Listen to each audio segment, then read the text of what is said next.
Hi everybody, this is Claire Rooney from clairerooney.com. I hope this video finds you well today. Today I'm going to look at the topic of running on stress hormones. So your body has got two choices in life essentially. Either run off stress hormones or run off an organic method of producing energy. That organic, natural way of producing energy is extremely complex, but I'm going to make it as simple as possible. It really boils down to a combination of respiration, which is breathing, combined with the food that you eat to produce energy in a very complicated biochemical process in the body known as the Krebs cycle, and also the nervous system.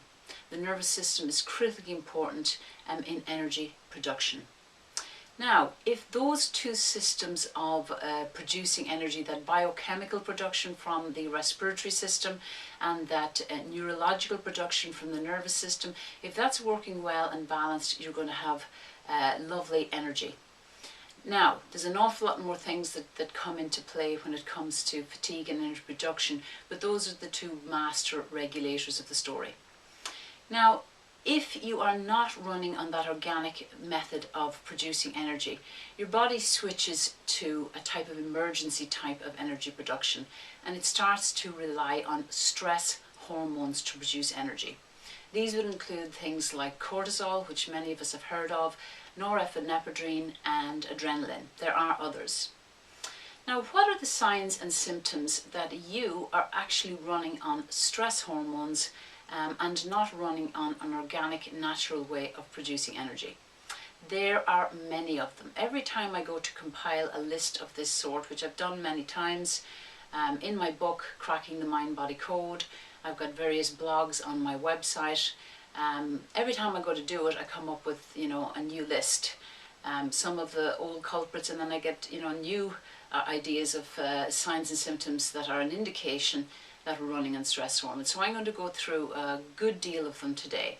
It's not all-inclusive, but it's going to give you a pretty good gist of whether you're one of these people that are running on stress hormones. Now, the first one I will talk about is where your body fat is stored. If you're storing a large amount of body fat or the bulk of your body fat, you could be, a relatively lean person, but you just can't get rid of that fat around your belly. So fat stored around the belly button area is a sign that your body is producing a lot of stress hormones. And this is one of the things that drives people nuts, because they're eating well, they're exercising, but they can't seem to shift the belly fat. And there could be a good reason for this, and that this reason is that you are running on stress hormones. Now, a second indication that you're running on stress hormones is that you have difficulty falling asleep at night. Your body goes through a natural circadian cycle, which is a 24-hour cycle of night and day. And when it's running in a natural way, your cortisol levels drop in the evening time. And when they drop, you naturally feel more sleepy and you're inclined, to go to bed and just fall asleep. But if that is not working in a normal way, if your body is still producing a high level of cortisol late in the evening time and late into the night, this cortisol can get you wired up and jacked up, and you can be very, very restless and find it difficult to fall asleep at night. I call these stress hormones the crack cocaine of energy. Now, I've never taken cocaine, I've no desire to, but that's just my feeling.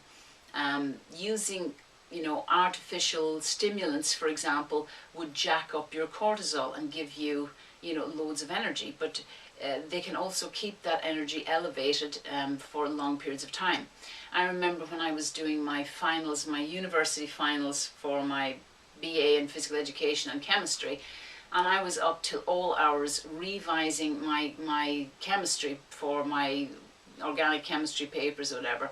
Now, I was a good student, I studied well all year long, so I had no reason to be crash studying, but I just wanted to get that last confidence that I had really gone over everything. So what we all used to do is go to the pharmacy and buy caffeine tablets and take caffeine tablets so we could stay up all night studying. And during that time, obviously I was super jacked on all the caffeine, And luckily it worked out for me because I was still very young and had a healthy hormonal and nervous system, so I could get away with it, and I got great grades and it worked out fine. However, doing something like that as a long-term project would have been disastrous. Now, another sign that you are running on stress hormones is you have difficulty getting out of bed in the morning. You set the alarm, you press the snooze button 10 times and you're dragging yourself out of bed. This is not natural. Again, if that natural rhythm of cortisol, that circadian rhythm, is correct, your cortisol levels will naturally rise in the morning. And cortisol is not, a complete enemy. We absolutely need it to function. But if we're producing too much of it or too much of it at the wrong time, that's when we get into trouble. So if you've problems, if your body is not producing the right amount of cortisol in the morning, you could find yourself very exhausted and not able to drag yourself out of bed. Now, what's another sign that your body is running on stress hormones? Generally, just feeling fatigue. It is not normal to feel tired all the time and less than energized. So if you're feeling fatigued, it's kind of the norm for you. That is a sign that your body is running on stress hormones, and this is actually incredibly common. It's the #1 reason that people report to their general practitioner or their medical doctor is feeling tired all the time. Now, another example that we're running on stress hormones is that we catch colds, flus, and every type of bug quite frequently. This is a sign of an immune system that is suppressed. So when our stress hormones are high, it basically creates a castration of your immune system. And a person who is running on stress hormones all the time, they catch every bug going, basically. Now, another symptom of running off stress hormones is difficulty losing weight. So if you've tried absolutely everything, you're eating correctly, you're eating healthy foods, you're eating correct portion sizes, and you still cannot lose weight, this is a very strong sign that you have been running on stress hormones for a long, long time.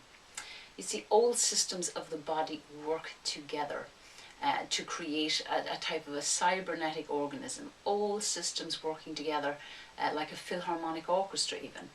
Now, if one of those systems is out of kilter, it's going to create a knock-on effect to multiple other systems of the body. So your adrenal glands, not in isolation, basically the adrenal glands work together with a region of the brain known as the hypothalamus and a gland known as the pituitary gland, creating a hypothalamus, pituitary and adrenal axis. That's basically one of the systems for regulating these hormones.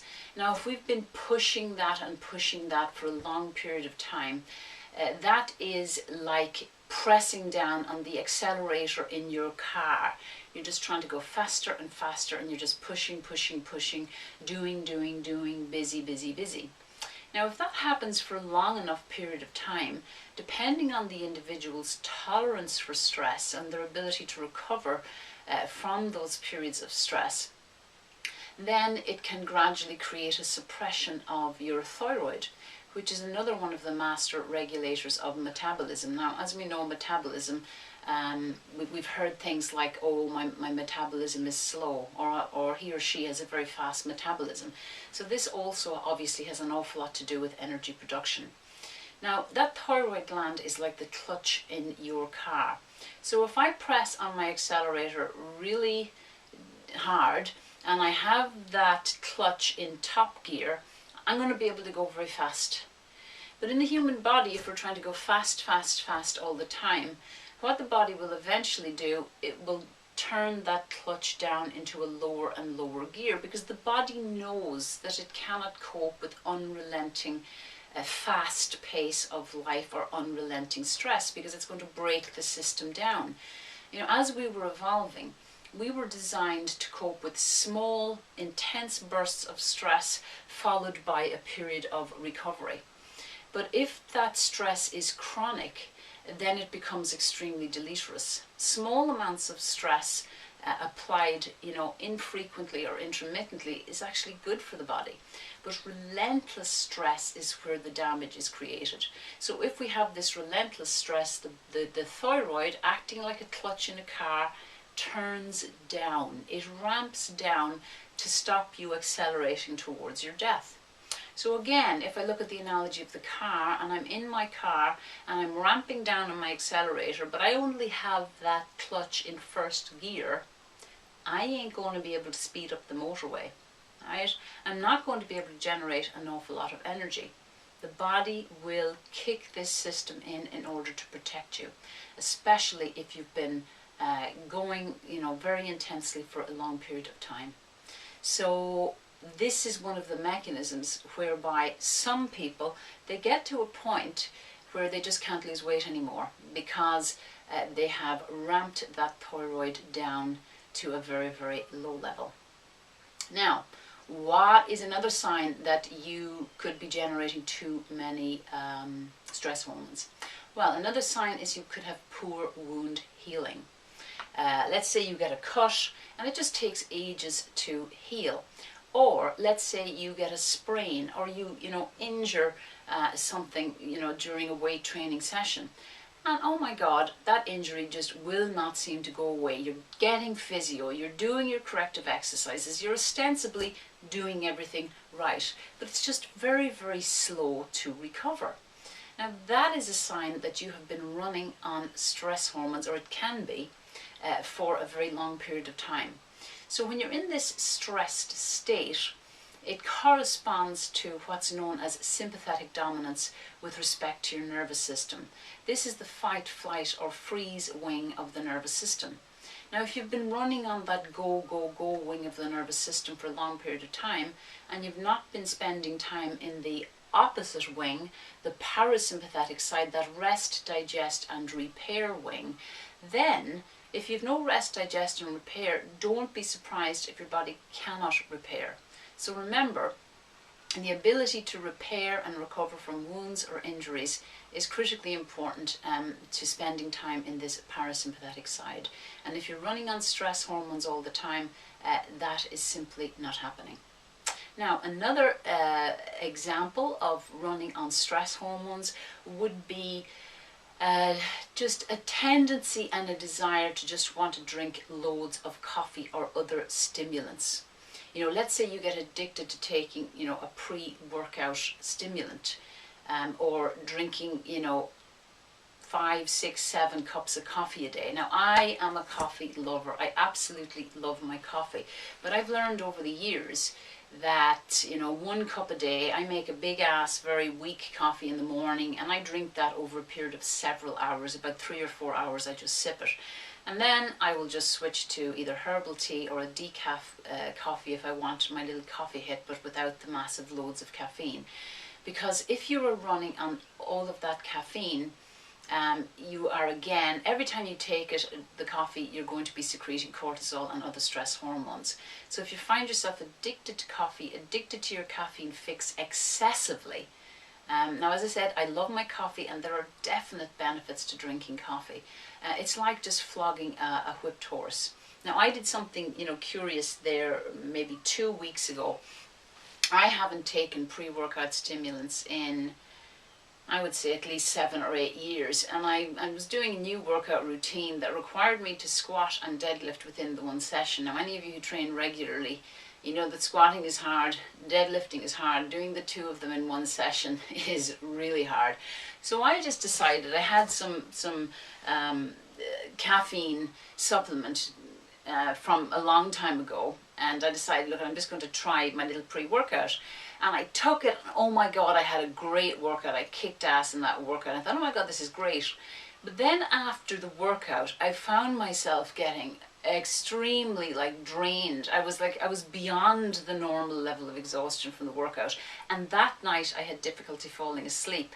So I was like, okay, Claire, your pre-workout caffeine days are well and truly over. So watch the excessive intake of coffee. If you're inclined to over-rely on it, it is a sign that you're running on stress hormones. Now, let's take a look at some other signs that you are running on stress hormones excessively. One of them would be multitasking. You just find yourself trying to do, you know, 1,000,001 things at once. You cannot focus on one singular topic at a time, or thing to do at a time. Now, when I find myself with like 20 windows open in my computer and I'm jumping from one to the other, I realize I'm a little bit wired and I need to just calm things down. So if you find yourself multitasking like a crazy person, again, that's a sign that your system is too jacked up and you're running on stress. Now, very closely related to that is having a monkey mind. Your mind is constantly overstimulated. Your thought processes are just way too intense. You're jumping from one thing to another. Your mind is just basically racing. There's no kind of calm periods where, you know, there's very little thought activity. Very closely related to this would be things like feelings of anxiety, constant worries, nagging worries, inability to make decisions. You just cannot decide on one thing. And the extreme end of that spectrum would be panic attacks. Now, normally people who suffer from panic attacks, they've been running on these stress hormones for weeks, months and years. And that's the absolute extreme end of the spectrum. Now, again, closely related to that monkey mind and that very, very racing thoughts and whatnot is an inability to simply relax. Now, this would be, let's just say you finished your day and you're going to sit down and you're going to watch one of your favorite movies. Now, all of these things that I'm talking about, I've had experience of them, of course, myself, because I'm a human being living in the modern world, and I've had to learn how to cope with my own stressors. So if you find yourself sitting down to relax, watch your favorite TV show, and then every few minutes you're jumping up and down, oh my God, did I switch this off? Or, oh my God, I got to go to the toilet, or oh, I just need to get a drink. And you just can't sit down and completely switch off and relax, be it to watch your favorite TV show, or to read a book, or take a relaxing bath, or to do some sort of activity of relaxation. If you can't sit and be still without, you know, kind of jumping up and down and thinking, oh my God, I got to do this, you know, I got to do that. That again is a sign that there's an awful lot of stress hormones coursing through your system. So an inability to just relax and be quiet.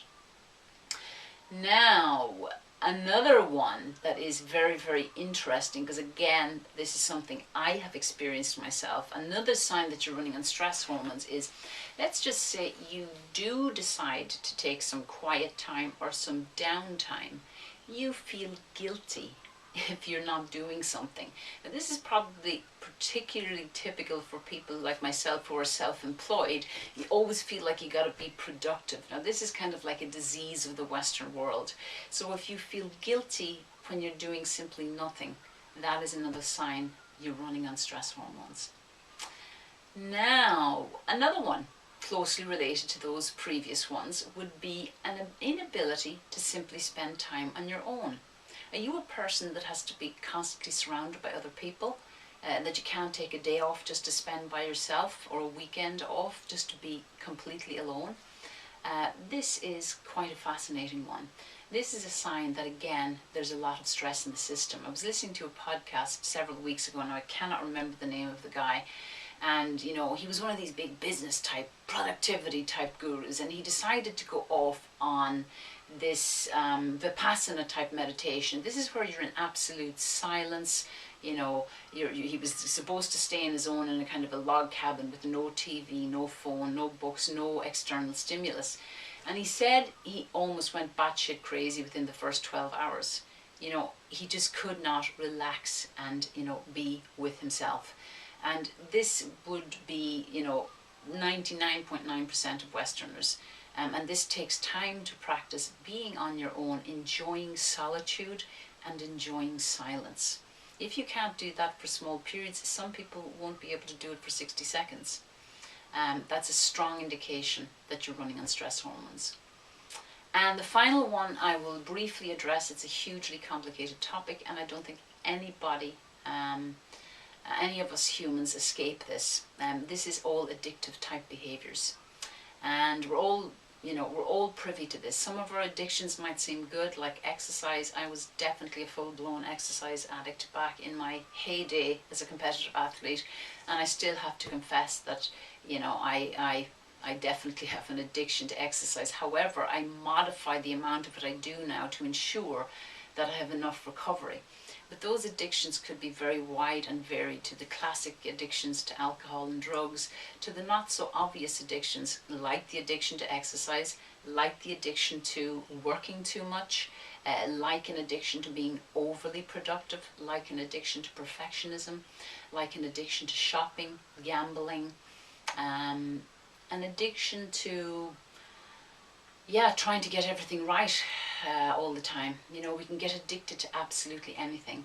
So addictions are a very strong indication, again, that we're running on stress hormones. We're running away from something. So that is not an all-inclusive list, but it should give you something to chew on. And I think every single one of us can relate to several of these items. I certainly can. And the reason that I'm really good at compiling these lists is, for me, it's been the #1 topic to address in my life. And I have to watch myself. If some of these behaviors or symptoms start creeping back in, I know that I need to back off. I need to engage in my stress reduction activities. I need to slow down the pace of my life. So I hope that video was helpful for you today. I go into great detail on ways of coping with stress and reducing stress in my nutrition and lifestyle transformation program. It's available as a self-study course on my website, or if you want to go deeper, it's available as a course where I would work with you in a coaching capacity. So I hope you have a fabulous day, and I hope that you are able to start monitoring signs and symptoms of stress so that you get the awareness to do something about it. So this is Claire Rooney. Check out my website, www.clairerooney.com, for more information on my courses in nutrition and lifestyle coaching, and also personal training and online training.